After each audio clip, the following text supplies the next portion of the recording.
Hi, my name is Ashley Crowder. I am the co-founder and CEO of Ventana, and I am so excited today to have Cynthia Maller from Walmart.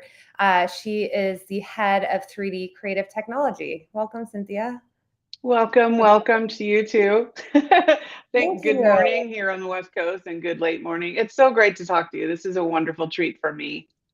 Yeah, so excited to have you on. I mean, I've known you for years in the 3D space, and you were one of the first members at that initial Kronos meeting when Kronos got started to create standards for 3D. But yeah, if you just want to give people a little bit of your background, I'll let you kind of take it. Yeah, thank you. So early on, I came up through the ranks doing traditional advertising, TV, radio, print, outdoor, the slew of things, and then was lucky enough in 1999 to be brought up to Silicon Valley to work at Yahoo as first digital creative director. And I kind of brought with me this mindset that everything is possible. So that's really helped me. In Hollywood, the prop masters are really magicians, and we do things differently now to some extent, but that imagination of having builders be able to create whatever it is you're thinking of is just such a treat. And um, in Silicon Valley, I started working in the digital space, and again, I feel very lucky because I left a lot of colleagues. I didn't leave behind, but they stayed in traditional, and it took them a long time, maybe even a decade, to kind of catch up. And I'm very grateful to my experience there. And then I went on to some technology companies like PayPal. I did a brief stint at Google, which was lovely, and then made my way through Sam's Club and then Walmart, and just organic. I think a lot of this happens organically in just seeing for retail. You just notice in the operational sense where can we improve. And even though I'm strictly a creative, for me it benefits the rest of the creative team if I can smooth things out, and that's the root of how I got here today. Yeah, no, and you say you're strictly a creative, but now creative means digital and tech, right? And I It think does. your point I love that anything is possible and being open because what digital meant, 20 years ago is totally different than what digital means today. And you were kind of always on the forefront of learning the latest, greatest tech, which is why you're, working in 3D and Yeah, immersive I today. think when I got to Yahoo, it was one of those things that was just necessary for me to go and make friends with the engineering team. And to your point, I could not have prevailed as successfully if I didn't understand the technology underpinning the site. So early on stuff that's kind of laughable now, but geo-targeting, day part targeting, things like that. If I didn't understand that the technology could do that, I couldn't it would have just been a bunch of banners. It Right. wouldn't have Yeah. been anything innovative. So yeah. No, that makes total sense. And then today, so as the head of 3D creative technology at Walmart, you are kind of leading the charge with a lot of the 3D model creation there. So talk to us a little bit about what are you guys creating 3D models for? What is the purpose? I think people kind of hone in on these flashy news NFTs, but it's you guys have been doing 3D for a long time, and it's been helping throughout the retail value chain. And some people might not even know they're looking at an image online, and that's 3D and not a photo from you all. Yeah, including people with whom we work, and it's wonderful to kind of show them, hey, what you're looking at it is 3D. It never gets old, the moment of like, really, right? Um, yeah, so when I first got to Walmart, I actually worked as head of brand and creative technology for HeyNeedle.com, which is a digitally native acquisition in the home space, and they ran a ginormous photo studio. And just looking at some of the endemic problems with um, retail content creation, especially visual creation, it just seemed like we could pull another lever, which was 3D, which would help a lot of that. So some of the day-to-day of why we make 3D models has to do with serving merchandising. So they'll have a story, which they do because they're very much editorial. And then to enable that story, I don't have a virtual background, but everything that's curated here, we would need to make into a model in order to create that image, including the room itself, right? So we started making 3D models as just part of what we did. And for the retail imagery, it's incredibly important for the image to be a living, changeable thing. And we couldn't do that without 3D. And in fact, I'm very passionate about not doing composite with Photoshop or a photo and 3D. I just never want us to get in that habit. I don't think it just doesn't net the same result, and your image isn't as flexible in the long run. Everything has to be in 3D. So day to I day, think, that's what we do. yeah, I think that's a really good point. So, a lot of times, management or organizations can say, well, let's create, the chair in 3D, but let's get it done. Let's move it fast. And it's like, well, if you're putting Band-Aids on things, and doing it halfway, you're losing some of that value, which, to your point, if you're building the full room in 3D, if you're building all of your products in 3D, you can create anything you want. And you have, we kind of talk about like the highest level asset is 3D, because you can make anything you want from that 3D, whether it's a 2D video or image or all the renders you want. That's great. And I'm super excited about the project you launched on haydenneedle.com, where actually consumers themselves can be there and change out the chair or the picture on the wall. So yeah, would love for you to talk about that project, how it came about, and really what was needed to implement it. Right. So Hey Needle doesn't have a consumer app anymore. So when the company at large, Walmart, started to lean heavily into enterprise-wide AR, I didn't want them to get left behind, because even though it's not always app-based, for them it was a moment of like, well, we have all these 3D models that we're making, but we cannot leverage them for AR on our network or our app, which doesn't exist. So we were thinking also from what's valuable to the merchants first. We were thinking about that operationally, and so, I used to do a lot of UX design. And one of the things that happens when you're shopping is you have this beautiful inspiration image, but then as you scroll down to shop, it gets out of your field of view very fast on mobile web, obviously. And then you're kind of left to your own devices. The purpose of the inspirational image is to help you shop. So it occurred to us that if we could lift all of that content, all of the shelf page, as we call it, the 7 dressers and the 8 sets of sheets and the different lamps that we were showing as the look, what if we could lift that up into the image and they didn't have to scroll at all to shop?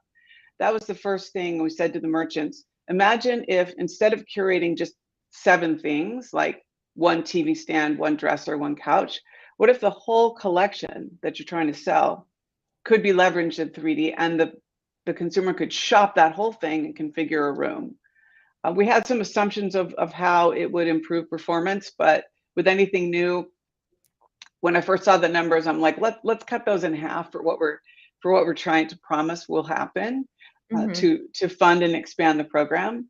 So for merchants, it gave them the ability to lift all of that content into the image, and to the ideal is in real time, if something sells out or gets bad reviews, they just remove it from those choices. And if people go to hayneedle.com and then scroll down a little bit to build your dream room, they can play with this, and you'll see. So the next frontier is linking those options to an automated backend. So if they sell out or something, it just gets replaced. But so the merchant is able to have that flexibility, and then the consumer, it helps them shop, because again, they can look at everything we're trying to sell and see it in the room and configure it differently. And it has an enjoyment factor, but and we like that they're having fun, but it's kind of like, we're not here to sit in the aisle of Borders and read the book. We want you to buy something. So for us, it was a really great, Hey Needle is a closed system, and they really are an innovation lab for the rest of the corporation. They're very important that way. The Hey Needle leadership has always been really visionary, and I would even say brave, to try things on Hey Needle that haven't been done yet. And so we have it's a working title, is dynamic display. It's not very sexy or even intuitive. So that's been go ahead. It's great. I mean, I've told you, have not decorated my house. I moved here a year ago, and like, I'm like taking screenshots from websites and trying to put on a PowerPoint all the pieces together. Like, honestly, like I've done this. So I think it's such a creative way to use 3D. And easy for the consumer, right? So it's kind of like these baby steps of like, I always say it's amazing technology if people don't even realize it's 3D or what it is, right? They're just changing out chairs and tables and seeing this beautiful image. Yeah. So like the tech part kind of fades away. Yeah, And so and I want to distinguish it from the build a room that's out there, Mhm. because we're not asking them to start from an empty room. We're giving No, them an inspiration. And then, sorry to cut you off, because build a room is great and it serves a function, but for Hey Needle customers, we didn't want them to have to start from scratch. That's a little bit daunting. So yeah, no, exactly. And starting from that inspiration, because again, like I'm not a decorator. I need someone to tell me where to start and then I can make a few choices. But that's great. And how have you seen that perform, or like from, we kind of started out talking about how you guys use 3D to create so much of the digital imagery. Kind of what are some of the like case studies or value you guys have seen from using 3D, whether it's cost savings or speed or consumer engagement? yeah, well, the lovely thing is, so with the art.com catalog, they were brave enough in 2019 to just, for whatever reason, listen to me and go full 3D for a printed catalog. They didn't even use it on the website. And what, I kind of kind of held my breath for the phone calls, right? But they Yeah. never came. And so clearly people couldn't tell the difference. And that was wonderful because you're holding it this close to your face. So that body of work really led to a lot of questions and a lot of desire on behalf of the rest of the company to try this out. And I say a lot, I don't like to just sell it by comparing the photography costs. Mm. Photography will never win. So that said, telling people a company like art.com that doesn't have the big budget that some of the larger brands in the world do, being able to cut their production budget by 90% and perhaps even shift that money somewhere else, that was a big deal for them. So Mhm. the organization has seen different benefits. Some of it's just emotional for people to see that there's a different way of doing things that saves the environment, even Mhm. if anyone out there has a algebra calculation for how to calculate carbon offset, please let me know. I could do it by hand, but it seems kind of daunting. But I think that the corporation has seen, depending on who they are and what they're doing, the benefits are really exciting to them. I've talked before about merchants being able to have control over their content and make changes was really great. The idea that a photo, what looks like a photo, is a living thing. I might say something like, it's like being able to leave every set up that you ever build, which never happens, not in Mhm. retail anyway, and not at Walmart.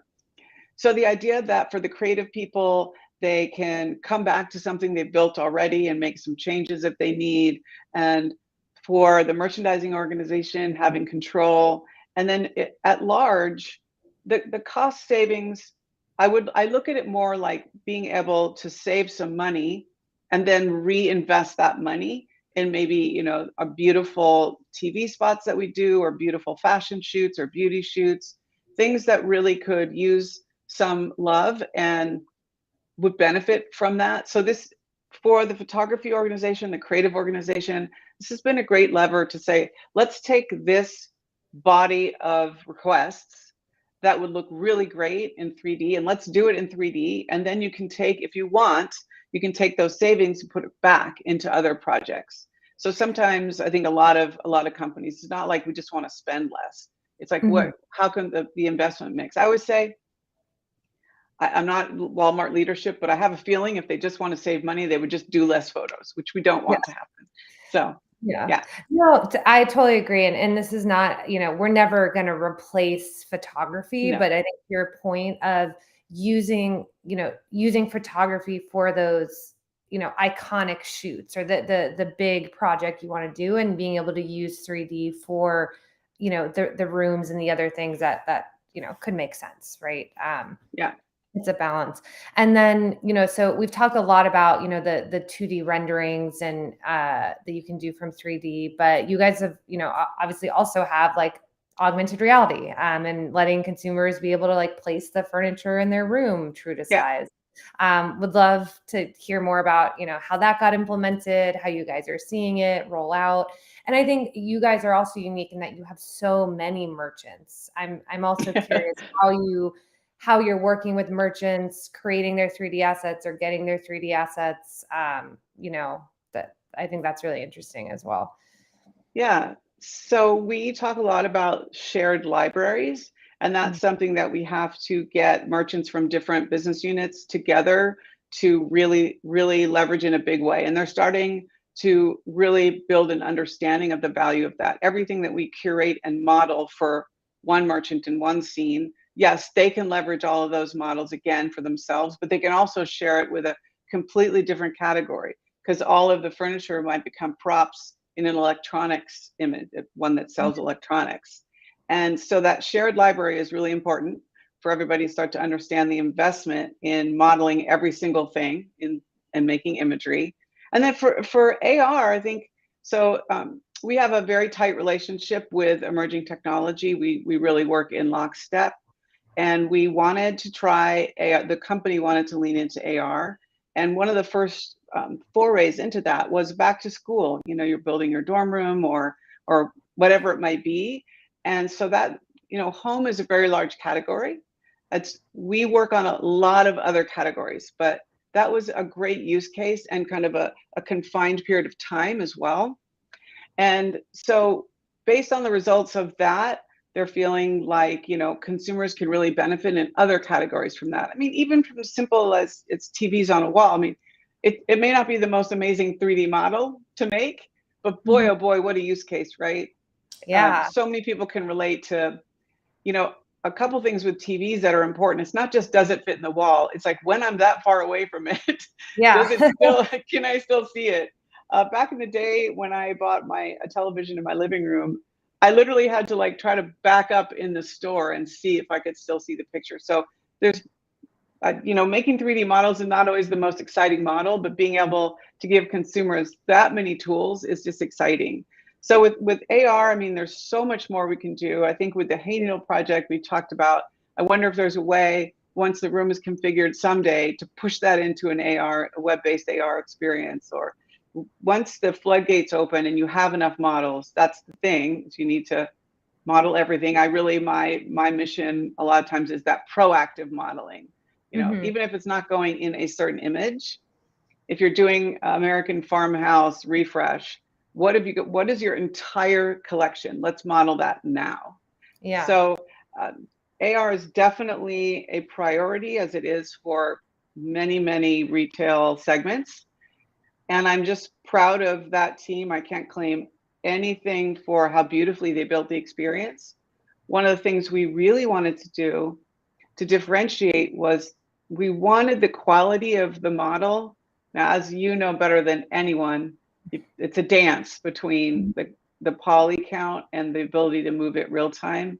But we really wanted it not just to be, does it fit, but really be able to see, does it go with everything? How does it really look?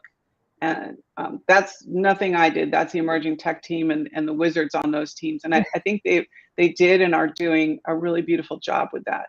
And then they have also virtual try-on for apparel. That's another exciting space. There's all kinds of interesting things happening there, from non-AR, which is just web-based on Walmart if you go try on certain clothes. And now you can sort by, on the site for any category, I believe, you can sort by the ones that qualify for virtual try-on or view in your room. Could be wrong about that. But so apparel is another thing. And that, again, the emotional use case, I think bringing something into your house, you're a little nervous, like, will it fit? Did I measure it correctly? And then with clothing, look, I don't know about you, but a dressing room can be a little terrifying depending on where you are. And for the Walmart customer, when they go into the store, they a lot of times they've got kids with them, or the whole family has come.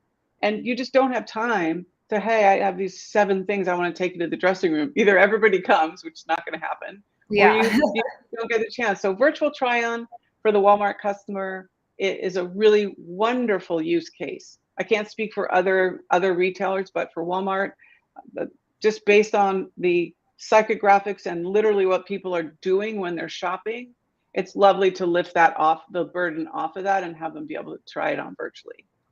No, So I mean, that makes total sense. And at the end of the day, I love that kind of each project you talk about, this test case and the data. So I think you guys, are obviously very good about saying, okay, we're going to test this. This is how we're going to test it. It's going to be confined to this store or this, demographic, and then we're going to measure it. And then, based on that, expand from there. Which I, talk with a lot of our clients. It's so important to say, define what success means, and then how are we going to measure it, and then learn from it and grow. Yeah. And for us, certainly performance is important, but what we really want to see almost as much, if not more, is does our customer use it, or is it benefiting them? Because we can do all the technology we want, and it's wonderful, and internally we're like, that is so cool. But then if it just falls flat, conversion rate measurement can be very deceptive. It can. So they can't be the only thing, although very enjoyable to sell product. One thing that I don't think it matters what size the retailer is. You and I talked about this. There's a movement afoot for free returns to not be so pervasive. So if we can mitigate returns, first of all, for the customer, it's a lot less hassle. But for us, we'd like to mitigate those returns and not have to have the moment, all of the cascade of things that happen when I have to return an item. My mindset, my irritation, certainly on the retailer side, like not a great moment. So. No, totally. I mean, we've had clients, who've implemented 3D and reduced returns by 66%, because in this case it was purses, but if I can use AR and know how big that purse is, like most of the reason purses are returned is it was bigger or smaller than I thought it was, right? So that's huge. And no one wants to go back to the store. And then hitting back on your carbon footprint, the carbon use of a return is huge, because does that, get resold, or does it end up in a landfill eventually, which is, the worst case scenario. And so I promised I would help you try and figure out that carbon calculation, because we did it for one of our clients who replaced physical prototypes with 3D. And this was clothing, and we knew the average carbon cost of creating one garment, and we multiplied that out, and they're saving like 4.4 tons of carbon per collection, which is awesome. I mean, everyone should be, worried about the environment these days. And even the photo studio artists, they really want to participate in that effort, that rather than being the source of some of that, they really would love, and we talked about this before, let's carve out a set of assignments that were, maybe it's like, I would say, how many times do we really want to build a bathroom counter in the studio? Maybe that set space can be used for something else. So the photo studio colleagues are leaning way in with us. It's not an us and them thing. They're great partners. They're excited about what they can do to participate in this. I want to mention that, because they are involved and they are wonderful supporters of what we're doing. So. Yeah, which is huge. And again, going back to that point of like, tech is never going to fully replace physical reality. It's making it and better, it's improving it and allowing you to do more things. To your point with that budget save, to have a bigger, more purposeful photo shoot with things that make more sense for reality versus 3D. And I think you touched on a lot, which is great. You're bringing a lot of different groups together. And I thought it was so important how you say, it's not just about this one experience, but creating this 3D library that you can go back to and search and reference. So it's not like you're investing in creating this 3D asset and it's one and done. You can then use that. I like a prop in the background of the electronics shoot. And so just how important that is as an organization to have like a 3D content management system that can handle that. And that's where we can help. So shout out. I was going to say, I think there's a company called Ventana. Do that.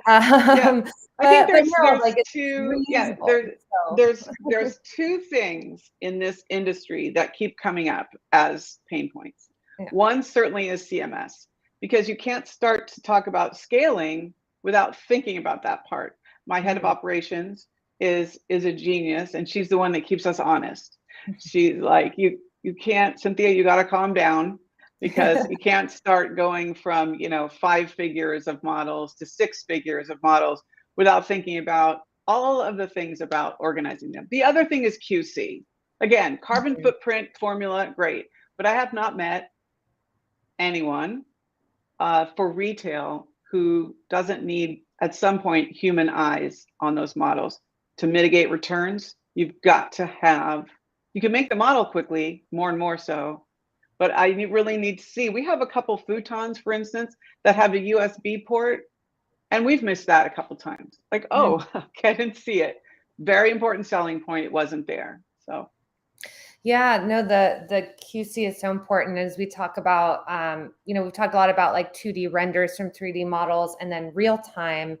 An issue we see, if you're wanting to create 3D models for real time experiences like augmented reality and others, you have to make them with real time PBR materials. yeah. And we see a lot, if models were originally created for render only, people are trying to compare apples to oranges. So how are you guys thinking about that? Or are you, making a push to just say, okay, we're going to do all real time, or is it always going to be a bit of both?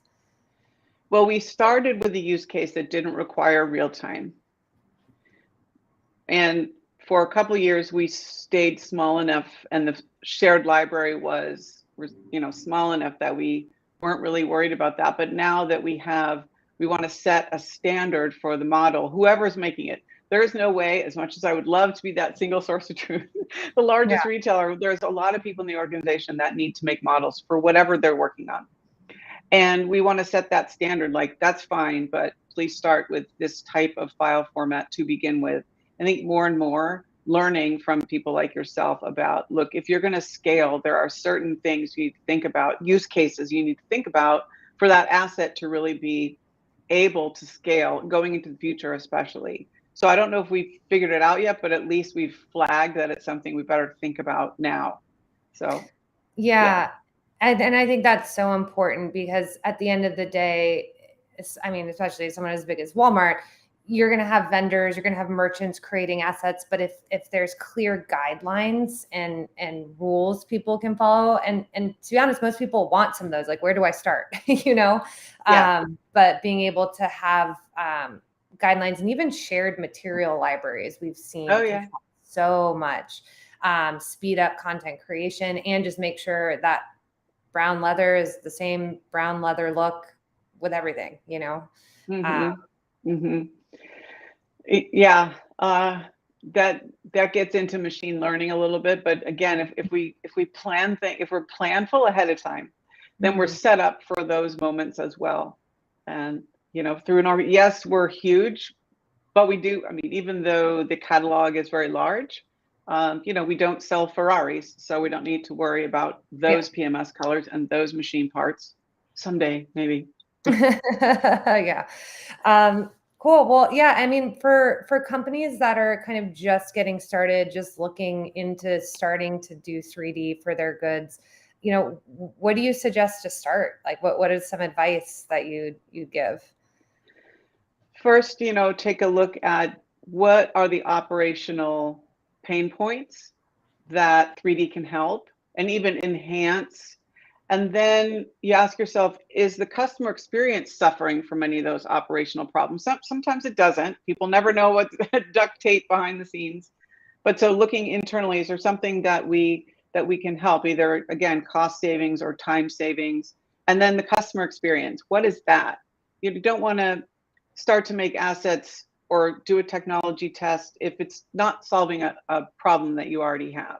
So I think it starts with problems, and then it starts with solutions and delight after that.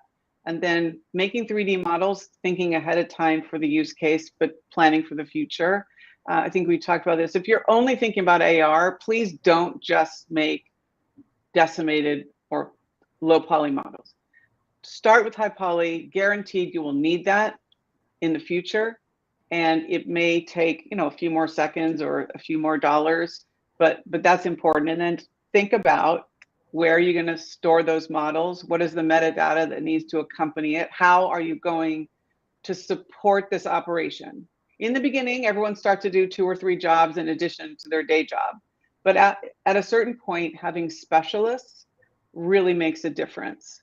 And you will see that once you have specialists, they'll start to ask all kinds of questions that general public doesn't think about. So I think it's planning, and the back end planning can't be underscored enough. Right. And it's okay to start small.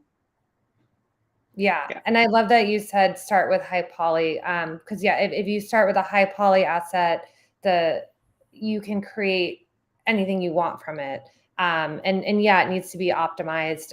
But again, that's where we can help, or there's other platforms out there that could do it. But we've built an automated solution. So I hate it when we get low poly assets, because it's like it cuts you off of all the things that you could do with it.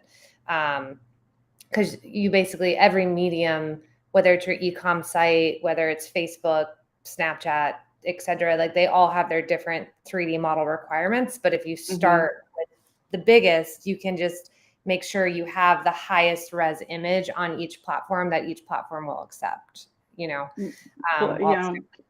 Plus, I really believe that what is required for real time now will potentially there'll come a day when high poly can be used real time. I mean, and then you would have cut yourself off the knees competition wise. Your stuff all of a sudden will look really low res comparatively. I'm sure smart people like yourself are working on things like that. The better it looks, the better. But then then we have certain experiences like next gen immersive.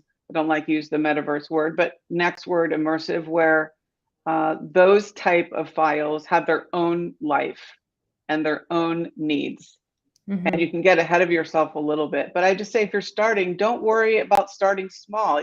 It doesn't matter. You can have 5 models and experiment with what you want to do. I don't know what everyone's content looks like in the end, but with us, it was a better place to start with making virtual photography. And Hey Needle and art.com and some other small, they didn't have a studio anymore to rely on. They had to rely on this technology, which is cheating a little bit, like, oh yeah, I just do street, but it helped show the rest of the corporation what was possible. And that's just invaluable. Yeah. Don't be afraid. Definitely. I mean, we saw a lot, COVID forced people to try a lot of new things, right? That would have probably taken years to try, but we still talk to clients who can't get samples from their manufacturer, or they're 2 months delayed. And so, it's, obviously the past couple of years have been tough on a lot of people, but it has been great to at least see like the tech adoption and innovation that has happened because of it. No, and to your point of one day, high poly will be usable. I mean, every cell phone carrier keeps pushing 5G. Once 5G is actually everywhere, we can have larger 3D models on your phone. And to your point, you need to be thinking about investing in this 3D library and how valuable that library is, so that 5 years from now, you're not throwing out old low poly assets, but you have the highest quality and all those levels of detail, or LODs, what we call used from the game engine world. So you can go everywhere with it. Yeah. And just to keep it honest here, you don't have to make samples. You don't have to ship them to the studio anymore, but we do need reference imagery. So somewhere along the line, that thing has to be photographed. And I think you and I have talked about, like, it depends on who you are. Don't send your CAD files somewhere where you may not need to be sending them, because they're your blueprint for your product. So of course we can work from CAD. Procedurally generated models are more and more, generating it from text. But for now, that's just a reality. I don't want to say, oh, the thing never needs to be made. For real, with apparel, you can do things like that. But with home goods, or even electronics, or like snow blowers or exercise bikes, things like that, we need pictures. So that's true. Mhm. right? No, definitely. Well, this is awesome. This is such a great conversation. Anything you can touch on of future projects you're really excited about before we head out, or anything like that you can share? I think probably there's too many things I could point to, and also I think probably I would never get asked to speak again if I talked about some of Yeah. them. I would say the most exciting things are the things I don't even know about. The things that are happening that people are working on in their corner of the company that are going to blow us all away. I couldn't name them because I don't know about them, but I'm excited. Whatever's about to pop up, that'll be really cool. Awesome. Well, thank you so much for taking the time. It was so great to hear, again, just like all of the amazing use cases for 3D that are happening in the background that some people don't even realize. So that, to your point of like, that's Yeah. my favorite when people are like, whoa, that's not a photo. That was 3D. Oh yeah, no, that moment, like I said, that moment never gets old. I love it. It's important to make sure people understand in that moment, if you're working with them, what are they looking at? It's not Mhm. just wow. Like I think when you look at Hollywood and people think about Dragon, they can actually tell you it wasn't real. Like they Yeah. actually can describe that. Oh, that was made in CGI and it's this. But then when they look at an image for retail, they don't quite get that that could be the same magic. So Yeah. thank It's you for having me. Yeah, awesome. Well, if anybody has questions, you can feel free to email us or pop them on the chat. But yeah, I hope everyone has a great Taco Tuesday. So, Oh all yeah, yeah. Thank you. right. All right. Bye.